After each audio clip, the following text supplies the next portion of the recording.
Hello friend नमस्कार जय जगन्नाथ आपण मानक स्वागत करुच्ची आउ एक नूतन भिडियो मु प्रशांत आपण मैंने देखते लर्न विथ प्रशांत सांग मैंने जहाँकि आज एक बड़ खबर मुझे नहीं आसी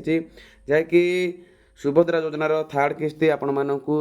शीघ्र मिलवाक जाऊँगी जहाँकि डेट फिक्स हो दिन फिक्स हो जहाँकि ओडिशा सरकार द्वारा यह कालीर न्यूज जहाँकि आमर न्यूज रे बाइट देते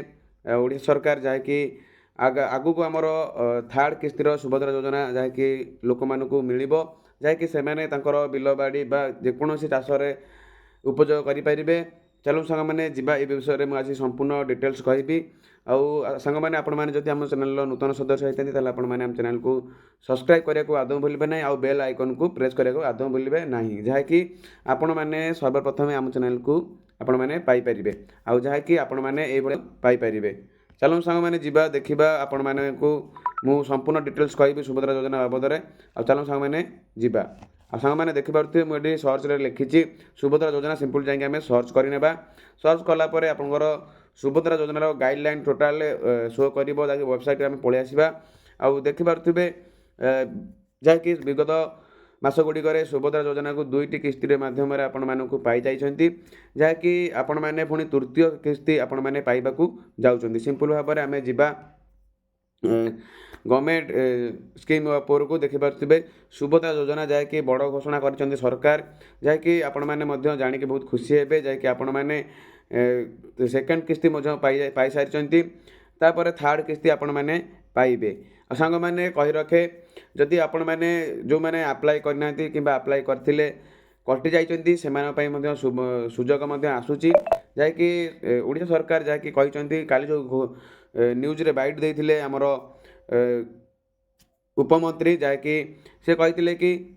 जो मानकर आमर सुभद्रा योजना रे बाद हो जाइए डिलेट हो जाइए से मैंने पाऊना से आगू आमर आसूची या तनाघना कर भल भाव में भेरिफिकेसन करेंगे तापर पुणी आपण मैंने अप्लाई करेंगे जो मैंने नुआ अप्लाई करुँच गोटे डेट फिक्स हो सांग मैंने आउ सबुठ बड़ कथा यही जो मिल सुभद्रा योजनार गोटे स्वयं सहायक गोष्ठी को दायित्व देवे जहाँकि से प्रति स्वयं सहायक गोष्ठी गाँव में से मैंने सर्वे करेंगे जहाँकि पाखापाखि सर्वे से मैंने देखिए यही सुभद्रा टंकार लोक मैंने कौन कर कौन भाव में व्यवहार कर बाबद में पचारिकी बुझे सांग मैंने यही बाबद से आमर जो उपमंत्री थिले ताकि से काली बाइट देइचंती आ सांग मैंने सब बड़ कथा है जहाँकि रक्षाबंधन आसूची आपण मैंने जानी अगस्ट 9 तारिख में जहाँकि यही 9 तारिख में अगस्ट 9 तारिख में आपण मानक थर्ड किस्तिर सुभद्रा टंका मिल सांग मैंने यही खुशी खबर शुणिकी आशा करें आपण मैंने बहुत खुशी हे कहीं आग को आमर थर्ड किस्ती टंका आसूची सुभद्रा टंकार जहाँकि सांग मैंने निश्चित भाव में आपण मैंने अत्यंत खुशी हे आउ सांग मैंने जो मैंने पाऊना मैंने मन दुख कर किसी ना जहाँकि से किसी त्रुटि थी से मैंने डिलेट कर डी अकाउंट कर किसी मास पर यापर सर्वे सैला पुणी आमर आसब सुभद्रा टंकार सुभद्रा योजनार अप्लाई करवा आसब जहाँकि आपण मैंने से अप्लाई करेंगे आउ सांग मैंने आउ थे कही रखे देखिए योग्यता मानदंड यह सुभद्रा टंकार आपण योग्यता कौन होता आवश्यक देखिपे योग्यता यही योजना लाभ पाइबापी समस्त महिला हिताधिकारी निम्नलिखित योग्यता मानदंड पूरण करने आवश्यक देखिए प्रथम देखिए आवेदनकारी ओडिशार बासिंदा होइतिबा आवश्यक यदि आपण ओडिशार बासिंदा न होइतिबे ताले आपण मिलिब नाही तापर देखिए आवेदनकारी NFSA बा SAFSA जहाँकि अंतर्भुक्त होइतिबे अर्थात आपण नेशनल फूड सेफ्टी एजेंसी जहाँकि आपण मैंने पाऊे से भाई आम स्टेट जमी आम राशन कार्ड पाऊे दुईटा राशन कार्ड आम थाए गोटे नेशनल राशन कार्ड थाए गोटे आम स्टेट राशन कार्ड थाए से आपण मैंने अंतर्भुक्त होइथिबे वंचित थिबा परिवार जड़े महिला सुभद्रा अधीन आवेदन करें जदि तांकर परिवार वार्षिक आय 2,50,000 लक्ष कम हो जदि आपणकर वार्षिक आय 2,50,000 कम होता आपण मैंने अप्लाई करेंगे एवं 50,000 टंका पर्यंत आपण मैंने यही सुभद्रा टंकार पाइपर वर्ष मैंने 5 वर्ष मध्य देख यही योजना अधीन योग्य होगापी आवेदनकारी बयस धार्य तारीख अनुजाई 21 ବର୍ଷ କିମ୍ବା ଅଧିକ ଏବଂ 60 ବର୍ଷରୁ କମ୍ ହେବା ଉଚିତ, ଯାହାକି ଆପଣଙ୍କର ଯୋଗ୍ୟତା ହେଉଛି 21 ବର୍ଷରୁ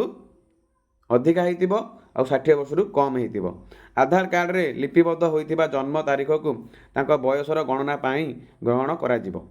ଆପଣଙ୍କର ଯେଉଁ ଆଧାର କାର୍ଡ଼ ଅଛି ସେ ଆଧାର କାର୍ଡ଼ରେ ଆପଣ ଯେତିକି ବୟସ ଥିବ ସେଇଠୁ ଆପଣଙ୍କର ଗଣାଯିବ। ଆର୍ଥିକ ବର୍ଷ 2024-25 ପାଇଁ ଧାର୍ଯ୍ୟ ତାରିଖ ଦେଖିପାରୁଥିବେ।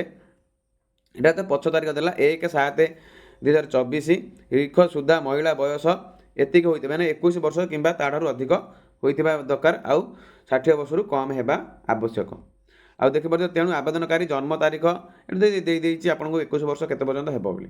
ତାପରେ ଆପଣମାନେ ଦେଖିପାରୁଥିବେ ମୁଁ ଆପଣଙ୍କୁ ସ୍କ୍ରୋଲ୍ କରୁଛି। ବାର୍ଷିକ ଗୁଡ଼ିକ ପାଇଁ ତାରିଖ ବାର୍ଷିକ 10,000 ଟଙ୍କା ମିଳିବ ଆପଣଙ୍କୁ, ପ୍ରତିବର୍ଷ 10,000 ଟଙ୍କା ମିଳିବ। ମଝିରେ ମଝିରେ ଆପଣଙ୍କୁ 10,000 5,000 ଟଙ୍କା ଲେଖା ଦେବେ। ସେଇଭଳି ଆପଣମାନେ ଦେଖିପାରୁଥିବେ। ଆଉ ଅଯୋଗ୍ୟ ମାନେ କେଉଁମାନେ ଅଯୋଗ୍ୟତା ହୋଇଥାନ୍ତି, ନିମ୍ନଲିଖିତ ମହିଳାମାନେ ଅଯୋଗ୍ୟତା ମାନଦଣ୍ଡ ପୂରଣ କରୁଥିଲେ ମଧ୍ୟ ଏହି ଯୋଜନାରେ ଲାଭ ପାଇବା ପାଇଁ ଅଯୋଗ୍ୟ ହେବେ। ଯେଉଁ ମହିଳାର ମାସିକ ମୋଟ 15,000 ଟଙ୍କା କିମ୍ବା ତାଠାରୁ ଅଧିକ କିମ୍ବା ବାର୍ଷିକ 18,000 ଟଙ୍କା ବା ତାଠାରୁ ଅଧିକ କୌଣସି ରାଜ୍ୟ କିମ୍ବା କେନ୍ଦ୍ର ସରକାରଙ୍କ ସହାୟତା ତଥା ପେନ୍ସନ୍, ଛାତ୍ରବୃତ୍ତି ଇତ୍ୟାଦି ଗ୍ରହଣ କରୁଛନ୍ତି ତାହେଲେ ସେମାନେ ଅଯୋଗ୍ୟତା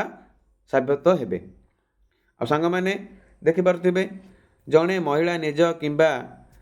ତାଙ୍କ ନିଜର ପରିବାର ସଦସ୍ୟ ଯଦି ବର୍ତ୍ତମାନ ଯଦି ଆପଣଙ୍କର ପରିବାରର କୌଣସି ସଦସ୍ୟ ଯଦି କୌଣସି ଚାକିରି ବାକିରି କରିଥାନ୍ତି ତାହେଲେ ଆପଣମାନେ ମିଳିପାରିବ ନାହିଁ। ବର୍ତ୍ତମାନ କିମ୍ବା ପୂର୍ବତନ ସାଂସଦ କିମ୍ବା ବିଧାନସଭା ସଦସ୍ୟ ହୋଇଥିବେ, ଯଦି ଆପଣଙ୍କର ପରିବାରର କୌଣସି ସଦସ୍ୟ ଯଦି ନିର୍ବାଚିତ ହୋଇଥିବେ ସାଂସଦ କିମ୍ବା ବିଧାନସଭାରେ ସଦସ୍ୟ ହୋଇଥିବେ ତାହେଲେ ଆପଣମାନେ ପାଇପାରିବେ ନାହିଁ। ସେମିତି ଦେଖିପାରୁଥିବେ ଆୟର ଦେୟ ଥିବ, ଆୟକାର ଦେଉଥିବେ, ଯଦି ଆପଣ GST ଦେଉଥିବେ, ଯଦି ଆପଣ GST ଦେଉଥିବେ ଆପଣଙ୍କର ବିଜନେସ୍ ଭଲ ବିଜନେସ୍ ଥିବ ତାହେଲେ ଆପଣମାନେ ଏଥର ଯୋଗ୍ୟତା ପାଇପାରିବେ ନାହିଁ, ଅଯୋଗ୍ୟ ସାବ୍ୟସ୍ତ ହେବେ। ଯେକୌଣସି ସହରାଞ୍ଚଳର ସ୍ଥାୟୀତ୍ୱ ଶାସନ ସଂସ୍ଥା କିମ୍ବା ପଞ୍ଚାୟତ ରାଜ ଅନୁଷ୍ଠାନରେ ନିର୍ବାଚିତ ଜନପ୍ରତିନିଧି ହୋଇଥିବେ କେବଳ ୱାର୍ଡ଼ ମେମ୍ବର ସ୍ଥାନୀୟ ପରିଷଦ ସଦସ୍ୟ ବ୍ୟତୀତ। ଯଦି ଆପଣ ସରପଞ୍ଚ ପୂର୍ବରୁ ହେଇଥିବେ କିମ୍ବା ମାନେ ନିର୍ବାଚିତ ମାନେ ବିଧାନସଭାରେ ନିର୍ବାଚିତ ହୋଇଥିବେ ତାହେଲେ ଆପଣମାନେ ଏଥର ଯୋଗ୍ୟତା ପାଇପାରିବେ ନାହିଁ। କେବଳ ୱାର୍ଡ଼ ମେମ୍ବର,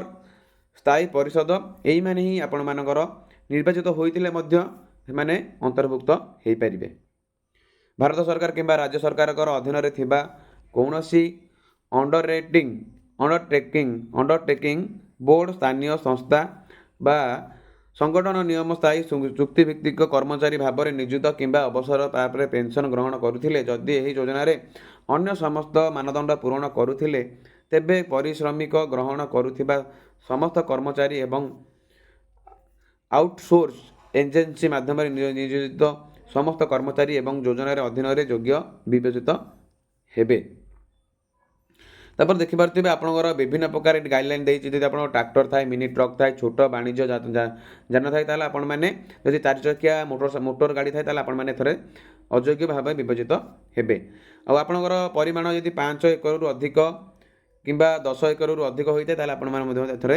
ଅଯୋଗ୍ୟ ସାବ୍ୟସ୍ତ ହେବେ। ସାଙ୍ଗମାନେ ଏଇଭଳି ଭାବରେ ଆପଣମାନେ ଅଯୋଗ୍ୟ ସାବ୍ୟସ୍ତ ହୋଇଥାନ୍ତି। ସେହି କାରଣରୁ ଆପଣମାନଙ୍କର ସୁଭଦ୍ରା ଯୋଜନାରେ ଆପଣଙ୍କର ନାଁ କାଟି ଦିଆଯାଇଥାଏ। ଆଉ ସାଙ୍ଗମାନେ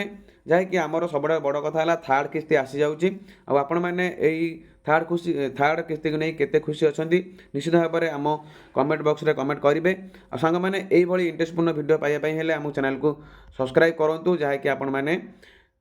ସର୍ବପ୍ରଥମେ ଆମ ଚ୍ୟାନେଲରୁ ପାଇପାରିବେ। ସାଙ୍ଗମାନେ ଆଜି ପାଇଁ ଏତିକି, ପୁଣି ଏକ ନୂତନ ଭିଡ଼ିଓ ନେଇ ଆସିବି, ସେ ପର୍ଯ୍ୟନ୍ତ ବିଦାୟ ଦିଅନ୍ତୁ। ନମସ୍କାର, ଜୟ ଜଗନ୍ନାଥ।